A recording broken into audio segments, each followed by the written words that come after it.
moved to the UK in 2004, and I was confronted with something really unexpected. 100 million tons of waste was going to landfill. This was from a country that I expected great things of and was really, really mortified because landfill is totally uncivilized and a complete waste of our resources. And I was asked to finish with a question today, but I think I should start with one.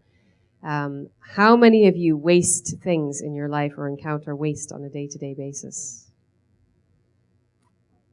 How many think you could fix that waste problem if you thought about it just a little bit? I couldn't fix 100 million tons. I'm one person, or I certainly started being one person at the time. But I knew that I could fix something niche, something small, something tangible, something beautiful, lovable, and desirable. I first met the London Fire Brigade in 2005 and instantly fell in love with this hose. This is how it comes to me, absolutely filthy. The average hose is 22 meters long, and it gets thrown away when it is too damaged to repair. They'll patch it as much as they absolutely can, but if there is a hole, you can imagine somewhere halfway down a 22-meter hose, 2 short hoses are of no use to the fire service. And because it's not recyclable by traditional means, it went to landfill. Elvis and I have one way really of doing things. We start with the material and we work towards a solution. In the case of the hose, we love the material. It's beautiful, it's durable, it's fireproof, it's waterproof. There is as much fire hose in the world going to waste on an annual basis as Louis Vuitton uses in its monogram signature material. And that's why we decided to make luxury accessories. Because there isn't enough hose to make roof tiles, which is what I first really, really wanted to make. There just isn't enough to have a sustainable business. And this is after going backwards. So let's say we're backwards designers. Our second set of instructions for how we work is essentially threefold. It has to be sustainable. And by sustainable, I don't just mean environmentally sustainable. It has to pay for itself. It has to be financially viable. It has to be socially viable. And then there's the environmental side, which is obvious because we're sort of natural born greens. And everyone was always asking, so this is good to have Tom's as a backdrop. Everyone's always asking, how much money did you start with? What was your seed capital? How much did you raise? How much do you owe? We really started making fire hose products in our bedroom. And we had an order for 1,000 belts. And we couldn't make 1,000 belts with scissors because our hands after the first night of cutting were like claws. Because it's 4 mils thick of industrial nitrile rubber, and it's very, very durable. You cannot cut through it. So we bought that, exactly that piece of equipment. It's a rotary cutting tool. It was $39.99. That was our startup capital. That was all the cash we ever used from our own savings to run and manage the business. And this year we bought a factory.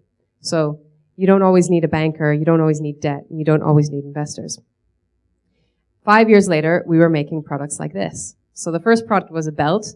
Hoses are long and straight, obvious, but and belts were a natural fit with that. But it took us a long time to make something really, really beautiful and really wonderful. We don't do seasons. We don't do trends. We make very, very practical pieces that you can use all the time, every day. We make the pieces as durable as the hose itself because there's no point in giving it a second life if that second life is throwaway or fast fashion.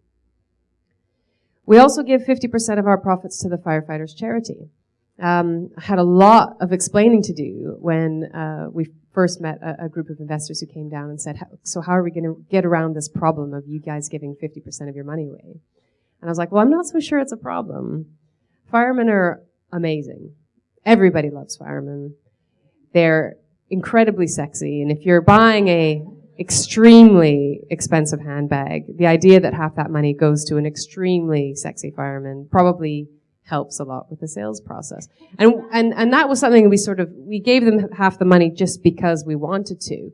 But if you want to break it down into sort of cold, hard capitalist facts, there's 66,000 serving fire service personnel in the country. This is a natural community for me. They're all brand ambassadors and have been from day one. There's also all the wonderful free press we get because we give so much away. And this is something that we decided to do with all the waste that we collect. So we always give 50%, and that 50% always resonates with the particular waste that we collect. Once you do something like reclaim fire hose and give half the money away, you get phone calls from people like Vogue saying, can we have a belt for a photo shoot? And we thought it was a practical joke, so we said no. And they called back about 3 times, and finally we relented and sent a belt to America, and it ended up on Cameron Diaz and a Mario Testino shoot in 2009. And this really launched the company, because suddenly people thought, oh, it is luxury. Cameron's wearing it. And I think we can all agree the highlight of this image is the West End belt that she is wearing. Now, it's not difficult, this business. Everyone says it's innovative, it's amazing, blah, blah, blah. It's what our grandparents did. They made do with what they had. I don't know how many of you would have a quilt somewhere at home that your grandparent made out of waste or scrap clothing. This isn't new. This is old, what we do. We just do it on an industrial scale. But this is how we do it. Essentially, I love a good landfill. That's the map on your right, I guess. You're right. That's where all the landfill sites are in the UK. Now, the really sad fact about the UK is that they've got health and safety rules, and you can't just go into a landfill and take what you want away. But you can go and find a little perch above and hang out and smell that delicious, sickly, sweet smell of domestic waste and search for patterns in all of these resources and see the beautiful raw materials that are there. And once you've found them, you have to become a salmon. You have to swim upstream. You have to go back to the source. And in the case of the UK, you go to the industrial estates where the waste came from.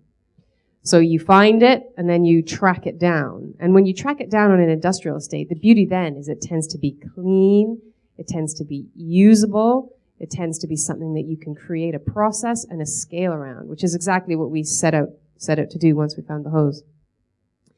Now, this to me is business as usual. I Googled, I don't know anything about video games. This is the slogan or something for Assassin's Creed. I don't know if any of you know that. But I Googled, don't trust anyone, everything is allowed. And this is what popped up as a free image that you could sort of nick for a presentation. This is the reality of the business world. If you can make money and you can keep your doors open, you can get away with whatever you want. Now, that is why we have a lot of the problems that we have. And it's why there's so many untrustworthy people in business, because there's a lot of businesses that are licenses to print money. And nothing is true. You can't trust your suppliers. You can't trust a lot of your customers. We have one great big multinational customer that pays us 9 months after we've shipped a product. And if they change their mind about it halfway through the sales cycle, they can just ship it back to you and never pay you at all. So there's a lot of things going on out there that are really frustrating. And you're banging your head against the wall going, we're trying so desperately to do something good. Can't you just stick with us? And then you get calls from your factory saying, sorry, big luxury companies bought all the capacity for the next 2 years. You're going to have to find another manufacturer. So it's not all easy. It's incredibly difficult. But again, when everything is permitted, you, in your social enterprising mind, can also get away with murder or recycling hoses or whatever the case may be. And for us, that meant, how good could we possibly be? How much impact could we possibly have? How diverse could we become? How many wastes could we collect? We now collect 12 on a regular basis, and we make everything from luxury accessories to biomass fuel. We reclaim buildings. So there's no end or limit, because, hey, we're making money and nobody can shut us down. And it's absolutely fantastic. And I love this image because in the environmental sector, everybody's always talking about how you have to reduce your impact and you have to use less. But we think if you're doing something amazing, you should do it in a big way. And you should make sure that that's the biggest business going and the most fun and the most exciting. This is a project that we did for Oaxaca. It's a group of Mexican restaurants in the UK. We made a table out of reclaimed scaffolding, and we made the lamps out of reclaimed coffee sacks and parachute silk. We made the table out of scaffolding because they said, look, it's got to sit 18 potentially drunk tourists. So we put all the engineering we possibly could into that table. This is another thing that we're about to launch on the 7th of November. Several groups of companies came to us with a problem that's about 1,000 tons a year in the UK, and we've created something here that is really circular, really shareable. I'm not even the designer. You guys will be.